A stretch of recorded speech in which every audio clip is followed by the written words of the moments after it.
Hello বন্ধুরা, আগামীকাল টি-20 বিশ্বকাপের প্রথম ম্যাচ খেলবে ভারতীয় মহিলা ক্রিকেট বাহিনী। ভারতীয় মহিলা ক্রিকেট দলের জন্য অনেক অনেক শুভেচ্ছা ও শুভকামনা রইল। 2025 টি-20 বিশ্বকাপে তারা যেন ট্রফি নিয়ে দেশে ফিরতে পারে।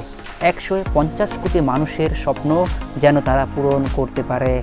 All the best team India. আবারও একবার সুযোগ এসেছে ভারতীয় মহিলা ক্রিকেটারদের কাছে দেশকে গর্বিত করার।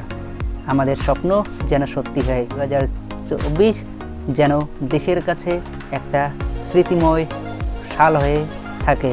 তো অনেক অনেক শুভেচ্ছা রইল ভারতীয় মহিলা ক্রিকেট দলের জন্য। নিউজিল্যান্ডের বিপক্ষে খেলা হবে আগামীকাল। অনেক শুভেচ্ছা রইল ভারতীয় মহিলা দলের জন্য। তারা যেন ট্রফি নিয়ে দেশে ফিরতে পারে। 2024 টি-20 ওয়ার্ল্ড কাপ আমাদের প্রত্যেকের স্বপ্ন যেন সফল হয়। Cheers for team India. চাক দে ইন্ডিয়া। ধন্যবাদ।